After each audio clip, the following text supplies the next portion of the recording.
Hello everybody, welcome to the channel. For my first video of my brand new channel, I am featuring Saint Agnes Church in my hometown of Naples, Florida. The church was built in 2006, so it is not historical by any means, but it is an architectural significant church. That is why I chose to feature it as my first video.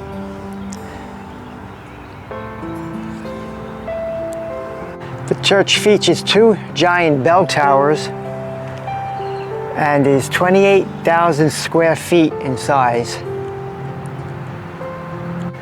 Sitting on approximately 100 acres of land, featuring outdoor gardens and fountains throughout the property.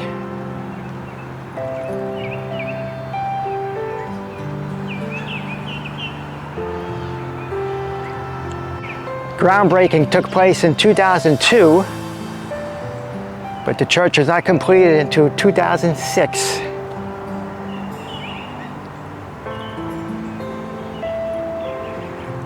So let's get on the sentimental journey. I hope you enjoyed the video. We start our journey at Saint Agnes Church in the prayer garden.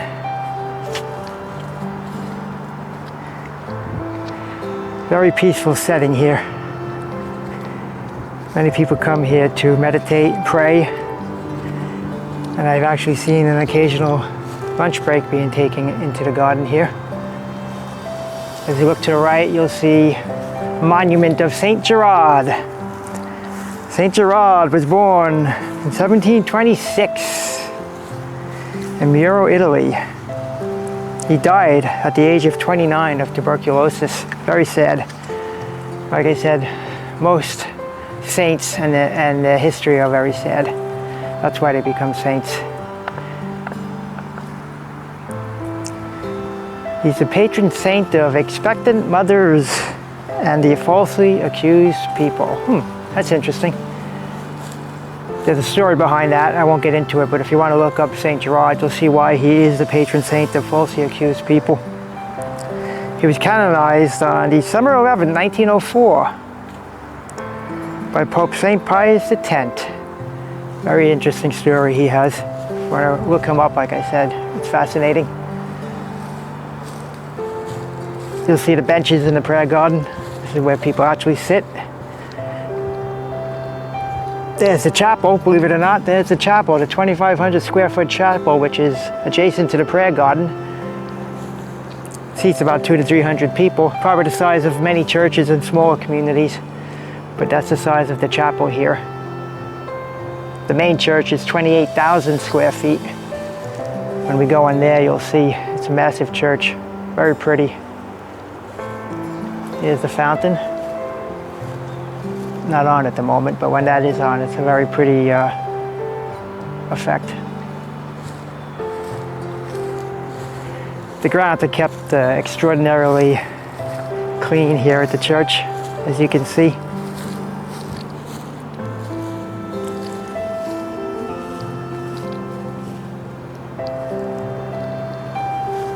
As we head to the exit leading into the church area, there's a cross, a bronze cross.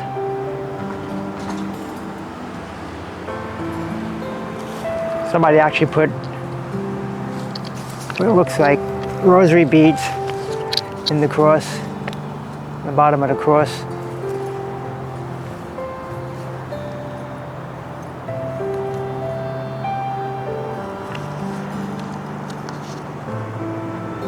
As we exit the prayer garden and we look back, very peaceful, very quiet. As we move on.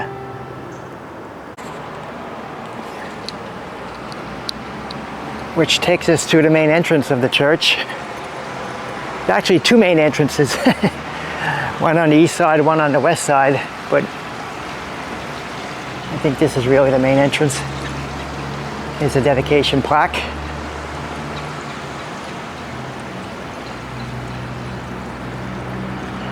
Saint Agnes Catholic Church, dedicated November 19th, 2006.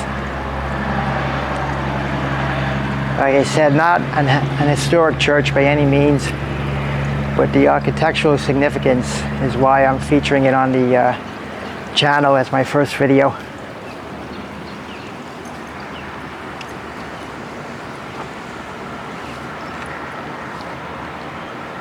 The grating around the church doors gives the feeling of being enclosed in a safe environment. So, like I said, there's historic meaning to everything involved when you build a church, temple, synagogue, any house of worship. That's a pretty neat little fact. Many people probably don't know why they have the grates on the doors, but that's the reason. There's a big water theme here at the church. As you can see, this water flows from one end of the church underneath to the other end of the church, past the baptismal font. As we come to Saint Agnes, Saint Agnes was born in 291 AD, and she died in 304 AD. She was born into a wealthy Christian family of the time. She is often shown with a lamb as a symbol of her purity and innocence.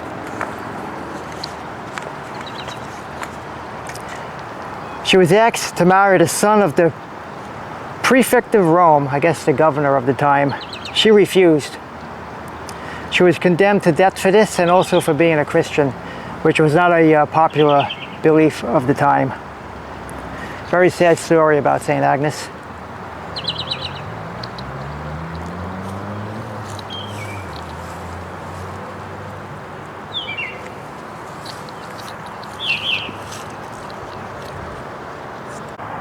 Next on the journey, we see the Holy Family statue donated by the Ladies of Saint Agnes. This statue inspires us to see the Holy Family as fully human. Pavers around the statue are dedicated to families of the parish, and I believe it was around 2009 as we have the church bells going off. Perfect timing.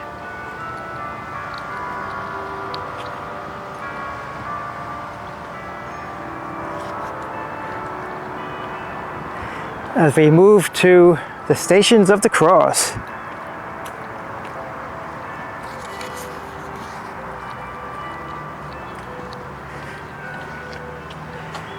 This is unique. For this church, we have a Stations of the Cross outside, and we have a Stations of the Cross inside. And as you can see, we are in Lent at this time. And there's a reason why it's purple, the cloth around each Station of the Cross. Pontius Pilate of the time placed a purple robe on Jesus, mocking him. Therefore, the church adopted the purple as a dedication to Jesus and biblical times.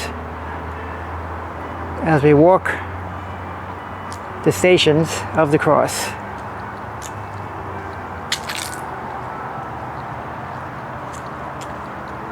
$15 in all.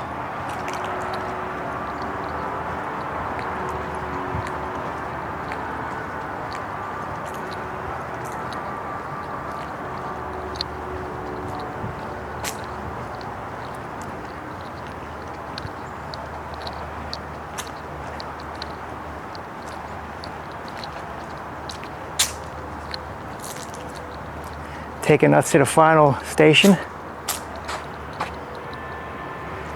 leading up to a beautiful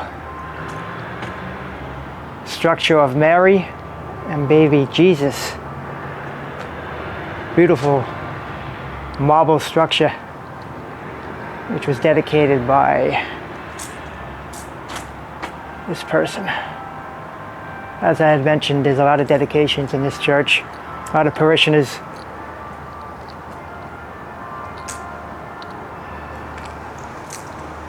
as we look back at the stations.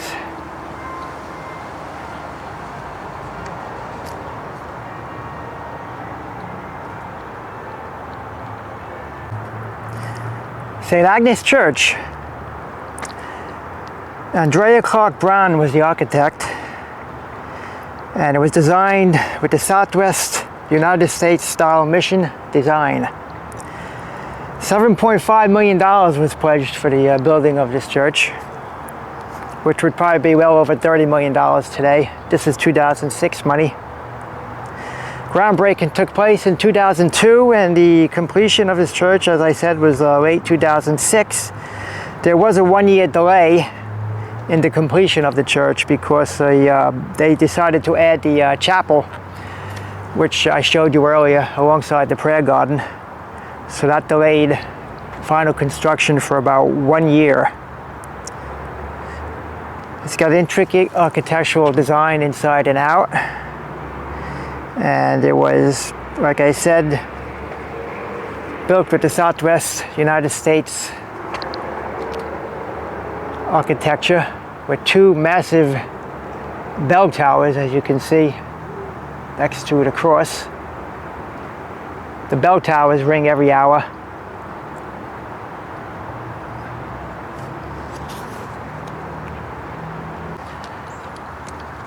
As we continue on the path, we come to the next monument, which is the 10 Commandments, donated by the Knights of Columbus. I won't read them all, but you can take a look real quick.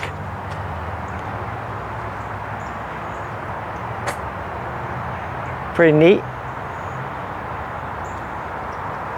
Granite. Moving right along, we go to the Peace Pole.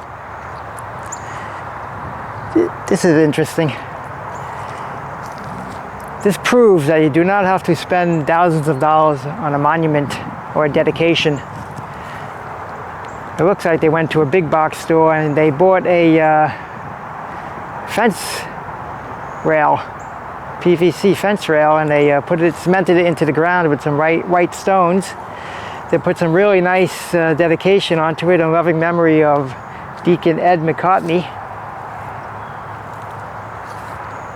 May peace prevail on earth. A beautiful message from a very inexpensive dedication. As we continue walking on the path, we come to the second water sequence of the church.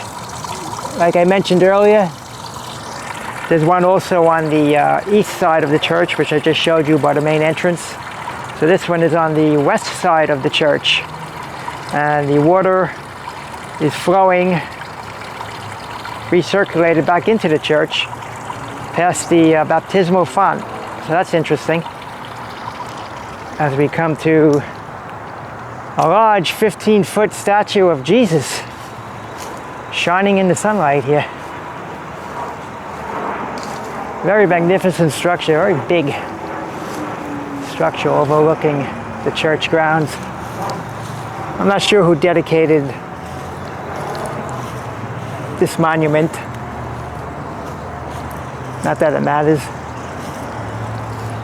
Just a beautiful piece, beautiful structure.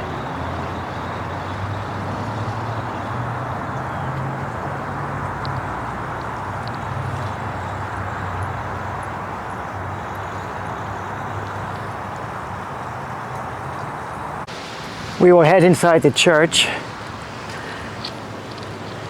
and see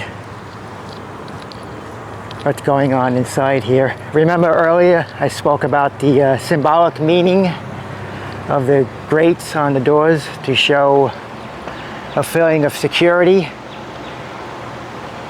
like a relic from a saint in a relics box. Well, we're going to look for some more symbolic meaning once we enter the church. And here we go. Okay, here we are in the narthex of the church. As you can see, it's quite large. They actually use this area for overflow masses, especially on Christmas Eve and when any kind of a special occasion. They'll put chairs out here and parishioners could look at the screen and watch the mass live as it's going on.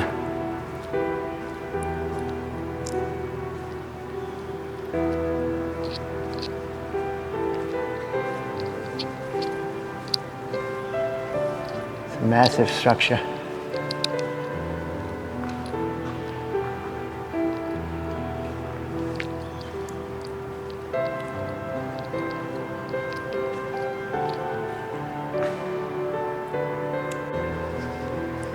The holy water fonts in the narthex here. They're all of different heights, as you can tell.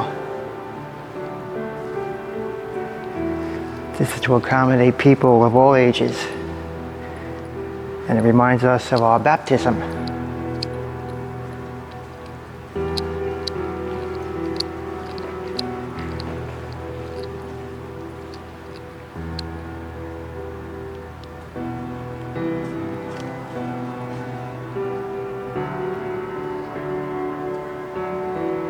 Here's another symbolic meaning. The holes in the walls are reminding us of human beings and that everything isn't complete in our lives. The openings represent our fate and our faults.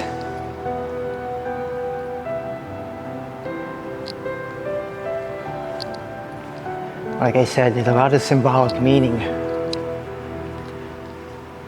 when a church is built. It goes beyond the architecture sometimes.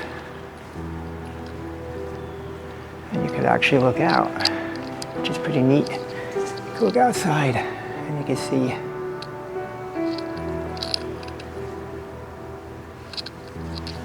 all the light coming in. They also have the same wall on this side of the church as you walk in.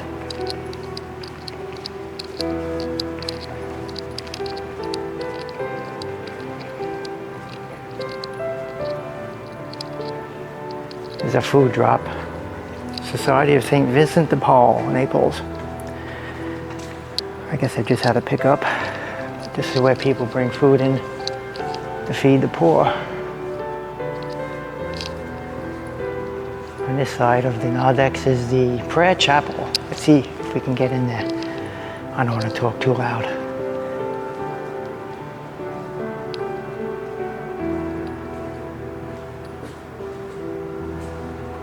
Yeah, there's a mass going on right now in the chapel.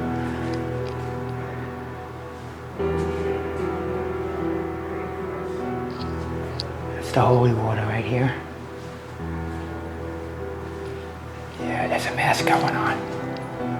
I can't go in. Ow! Oops. So much for being quiet. I'll wait for the mass to end and I'll go back in and I'll show the Adoration Chapel. I'll have to wait for the main part of the church to open. As you can see, the doors are locked. Should be opening up soon. And there you have it. That's the narthex of the church. Okay, let's head into the prayer chapel. Hopefully nobody's in here. Here we go. Nice.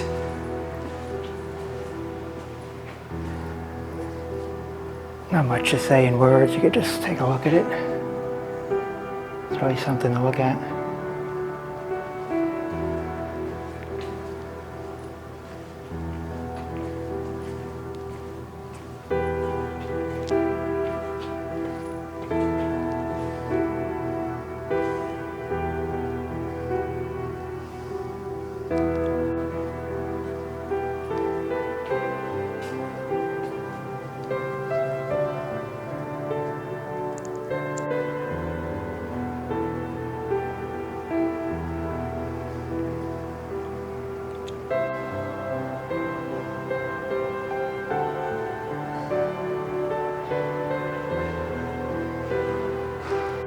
Okay, as we leave the chapel, we'll head over to the church.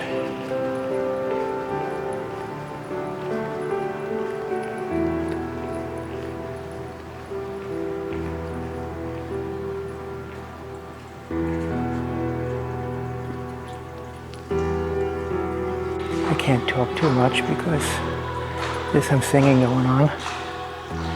But here are the grates along the windows again.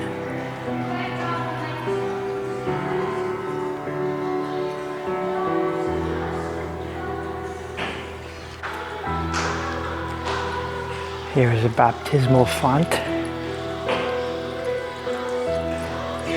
Imported marble.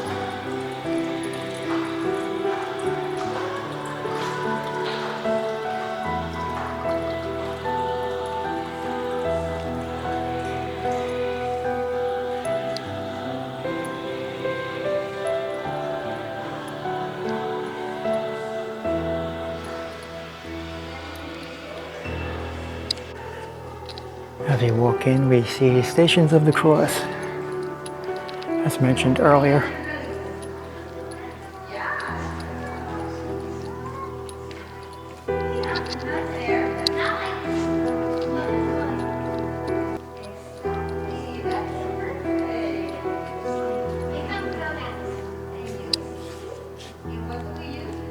The Stations of the Cross continue on the left side of the tabernacle.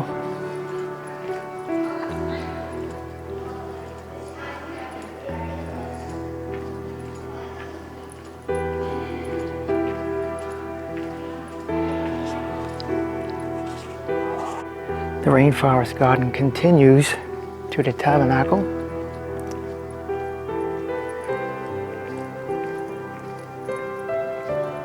To the right, to the presider's chair.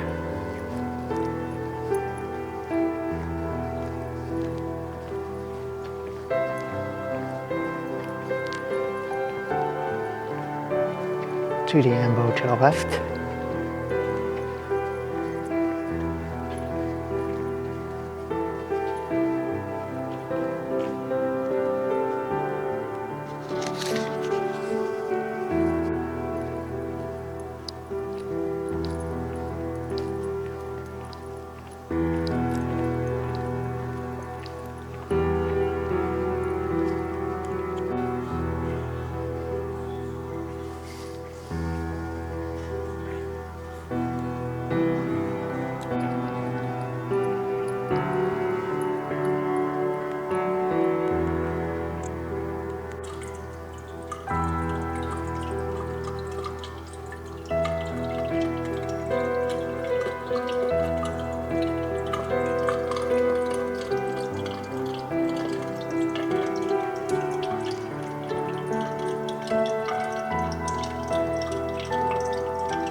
So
which takes us to our final stop, Saint Agnes Church.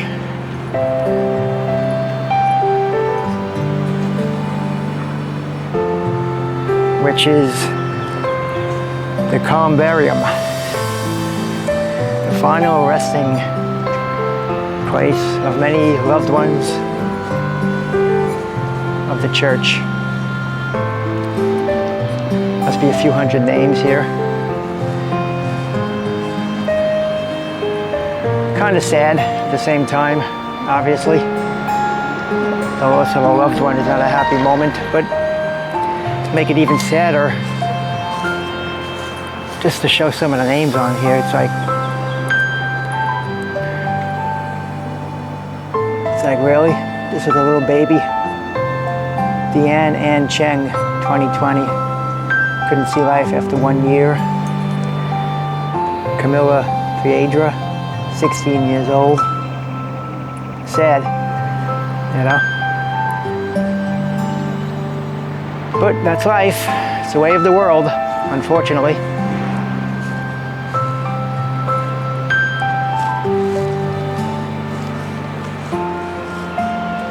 And that takes us to the end of my sentimental journey here at Saint Agnes Church in Naples, Florida. I enjoyed doing it. Please like this video and please subscribe to my new channel, Ronnie's Sentimental Journey. I look forward to doing more, traveling throughout the state of Florida, showcasing historic churches, cemeteries, train stations, but mostly churches. I would like to thank Susan, my Susie, who I love, for getting me this neat shirt.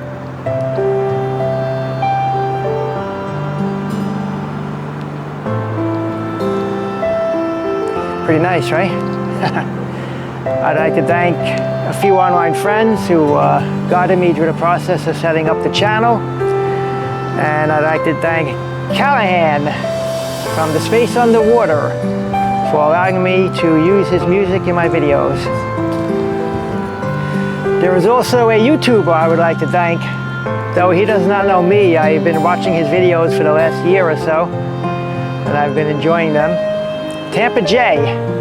He traveled around Florida, visiting abandoned places, roadside attractions, and he really inspired me to start this channel. So I doubt Tampa J will ever see this, but thank you, sir. And I'm looking forward to more. Bye-bye.